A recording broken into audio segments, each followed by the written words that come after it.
berkaca kepada kehidupan Pangeran Siddhartha. Pangeran Siddhartha hidup dalam 3 fase kehidupan. Fase pertama kita kenal sebagai fase beliau sebagai seorang pangeran. Fase kedua kita tahu beliau menjadi seorang petapa. Dan fase ketiga bagaimana kita tahu beliau sebagai seorang Buddha. Fase pertama ketika menjadi seorang pangeran, Buddha melalui sebuah proses kehidupan 29 tahun lamanya Bapak Ibu. Apa yang dilakukan? Kita semua tahu bagaimana seorang bodhisattva yang paraminya sudah sempurna untuk lahir terakhir kali menjadi seorang Buddha pun harus tetap melalui proses kehidupan yang luar biasa. Kita tahu persis bagaimana seorang bodhisattva yang sudah lahir terakhir kali menjadi seorang Buddha sudah lengkap paraminya. Dari sisi apa? Fisik. Buddha begitu luar biasa. Tegap, tinggi, besar, kuat, gagah, ganteng lagi. Betul? Dari fisik, dari tahta. Buddha punya tahta luar biasa. Kalau hari ini hidup di zaman ini, beliau itu mungkin mirip-mirip kayak Elon Musk kali. Ya, udah ganteng, kaya, perkasa, punya kuasa, dan lain sebagainya. Inilah citra seorang pangeran Bapak Ibu. Namun apa yang terjadi? Seorang Buddha yang memiliki segalanya tetap harus melalui suatu proses kehidupan yang dimana yang kami sebut sebagai bagaimana melewati sebuah comfort zone. Kalau dibandingkan dengan hidup kita hari ini, Buddha yang punya tadi tampilan fisiknya 0 sampai 100, Buddha 100 lah. Kalau kita bicara kekayaan 0 sampai 100, Buddha 100 lah. Kalau kita bicara tahta, calon kerajaan tunggal 0 sampai 100, Buddha 100 lah. Lalu di mana kita manusia? Kita sekarang nih. Saya misalkan dibandingkan Pangeran Siddhartha waktu itu mungkin nggak ada 1-2 angkanya. Kalau Buddhanya 100 mungkin saya 1 atau 2-nya. Namun Bapak Ibu, betapa sulit bagi kita yang tidak sebanding dengan Pangeran Siddhartha untuk bisa melepas semua hal-hal yang melekat dalam diri kita. Bayangkan kalau seorang Pangeran Siddhartha yang punya 100 tadi angka-angka itu sanggup melepas yang namanya zona nyamannya. Ini adalah pelajaran pertama Bapak Ibu. Kembali ke pertanyaannya, mengapa umat Buddha masih banyak yang menderita? Mengapa umat Buddha masih banyak yang belum bahagia? Karena beliau, orang-orang ini setelah mengenal agama Buddha belum sanggup keluar dari zona nyaman. Kita belum punya segala yang dimiliki oleh Buddha pun masih banyak kemelekatan. Kita belum seganteng Buddha, kita belum sekaya Buddha, kita belum seberkuasa Buddha, Pangeran Siddhartha. Tapi udah susah kita lepaskan. Bagaimana? Ini pesan yang mau disampaikan dalam kehidupan Buddha. Fase pertama beliau adalah keluar dari zona nyaman Bapak Ibu. Dimanapun kita berada hari ini, baik sudah sukses, baik masih berjuang, baik yang belum sukses, saatnya keluar dari zona nyaman kita. Ini pelajaran pertama. Pelajaran kedua, selama 29 tahun beliau berjuang untuk melewati fase yang namanya keluar dari zona nyaman itu. Tiba-tiba dia harus lompat keluar istana yang selama ini melindungi dirinya, membuat dirinya nyaman. Bukan dari turun 20%, bukan turun 50%, tapi turunnya minus Bapak Ibu. Yang tadinya dilayani, yang tadinya ganteng, jadi dekil, jelek, kotor. Dari yang punya segalanya, sekarang makan pun harus berharap kebaikan dari umat yang ada. Dari seorang pangeran menjadi petapa itu bukan lompatan Bapak Ibu, tapi terjerumus, minus. Apa pelajaran yang kita bisa petik selama 6 tahun beliau menjadi seorang petapa? Ini yang fase kedua saya sebut transformasi diri Bapak Ibu. Banyak umat Buddha setelah mengenal Dharma, belajar Dharma, apakah dirinya sudah lebih baik? Apakah Dharma yang dia pelajari untuk memperbaiki dirinya? banyak yang tidak demikian, Bapak Ibu. Ada orang yang belajar dharma, sibuk melakukan sosial, sibuk belajar meditasi, sibuk liamkeng, tapi pulang makin galak sama anaknya. Pulang makin galak sama istri suaminya. Betul atau betul? So, fase kedua untuk menjadi umat Buddha yang lebih baik, lebih bahagia, lebih sejahtera, Bapak Ibu, transformasi diri.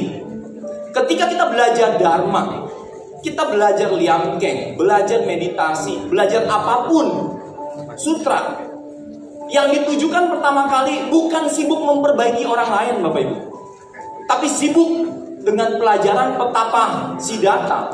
Dia sibuk memperbaiki dirinya. Hal-hal kepahitan dalam hidup dia jadikan kekuatan untuk merubah dirinya, membuat lebih disiplin, membuat lebih hebat, membuat lebih dan lebih. Dia sibuk menjadi petapa untuk memperbaiki dirinya, Bapak Ibu. Oleh karena itu, dalam fase kedua dalam kehidupan Buddha, itu disebut yang namanya transformasi diri. Bahwa dhamma sejatinya ketika kita pelajari dhamma untuk memperbaiki diri kita. Jangan dulu sibuk memperbaiki orang lain, karena kita belum sanggup, kita belum siap. Setuju Bapak Ibu? Jadi mulai hari ini, setelah kita sanggup keluar dari zona nyaman, fase kedua kita belajar bagaimana kita merubah dhamma untuk merubah diri kita dulu. Apakah bisa lebih rajin setelah mengenal dhamma? Apakah bisa lebih jujur setelah mengenal dhamma? Apakah bisa lebih kuat setelah mengenal dharma? Itu semua adalah kunci pesan yang mau disampaikan oleh petapa Siddhartha, Bapak Ibu. Dan fase ketiga, setelah beliau menemukan jalan melalui proses yang luar biasa beratnya. Bayangkan, beliau ini bodhisattva loh, Bapak Ibu. Calon Buddha loh. Paraminya udah lengkap loh. Bahkan dalam proses transformasi diri ini pun hampir meninggal, hampir mati karena menyiksa diri. Maka dia menemukan pencerahan, lalu masuk fase ketiga di usia 35 tahun, Bapak Ibu. Apa yang dilakukan? Setelah menemukan pencerahan, apakah dia langsung hilang moksa karena dia sudah menemukan jawaban? Tidak. Selama sampai usia 35 tahun menemukan pencerahan, dia sibuk masuk fase yang ketiga menjadi seorang Buddha, yaitu transformasi sosial, Bapak Ibu.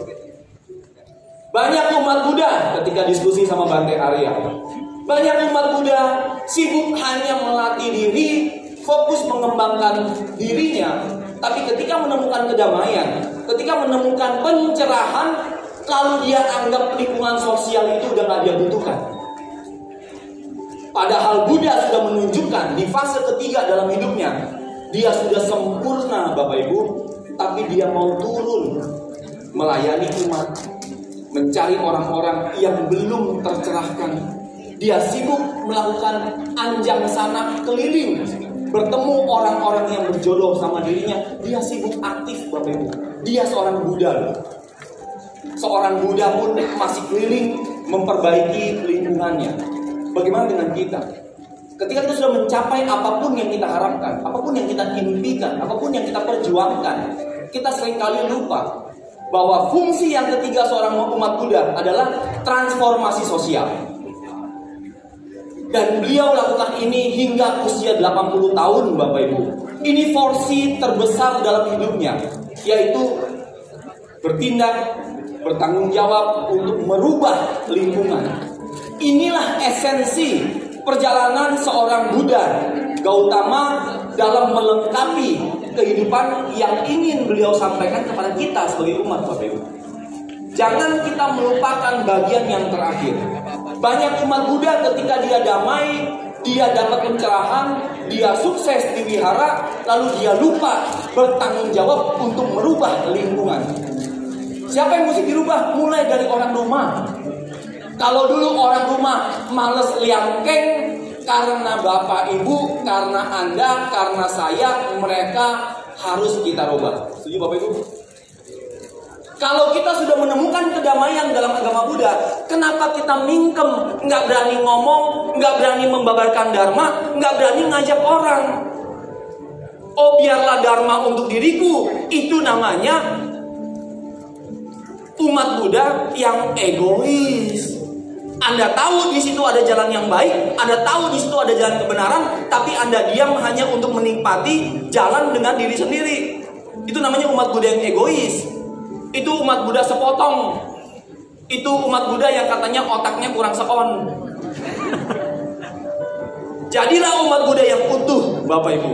Umat Buddha yang utuh adalah bagian pertama tadi, berani keluar dari zona nyaman. Dimanapun Anda berada, Pangeran Siddhartha sudah menunjukkan jalannya keluar dari zona nyaman. Dimanapun Anda berada, bahkan sehebat Buddha pun, sehebat seorang Pangeran Siddhartha, seorang bodhisattva pun tetap harus bisa keluar dari zona nyamannya.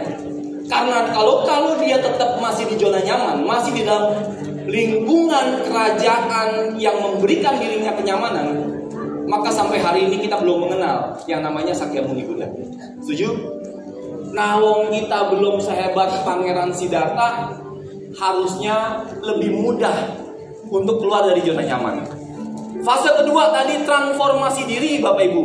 Jadikan dharma dimanapun kita belajar, di wihara, di YouTube, di lingkungan lainnya. Jadikan itu kesempatan untuk merubah dulu diri kita. Jadikan diri kita lebih jujur, jadikan diri kita lebih baik, jadikan diri kita lebih disiplin dan lain sebagainya. Ketika orang tahu bahwa Anda seorang umat Buddha, Anda harusnya jadi teladan. Kalau lingkungan kita para koruptor, lingkungan kita tidak disiplin, lingkungan kita malas, harusnya kehadiran Anda menjadi contoh bagi lingkungan Anda. Setuju Bapak Ibu? Transformasi diri, baru jangan lupa yang terakhir, transformasi sosial. Karena pesan hari ini adalah pesan Kwanse Pusat yang penuh kedamaian, penuh cinta kasih. Tanpa Anda semua yang memahami konsep transformasi sosial ini, maka umat Buddha tidak akan mampu terlayani di ujung-ujung sana, Bapak Ibu. Kita bersyukur ada Biku Sangha hari ini yang membantu kita memahami Dhamma dan mengenalkan Dharma. Tapi itu nggak cukup. Dibutuhkan bodhisattva-bodhisattva semua umat Buddha yang juga mau bergerak, menyentuh, memperbaiki, menjaga, melindungi orang-orang yang butuh dilindungi. Setuju Bapak Ibu?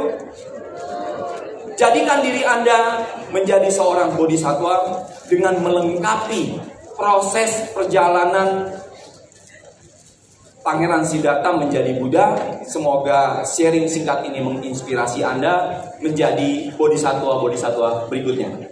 Namo Sang Hyang Adi Budaya, Namo Buddhaya. Namo Buddhaya.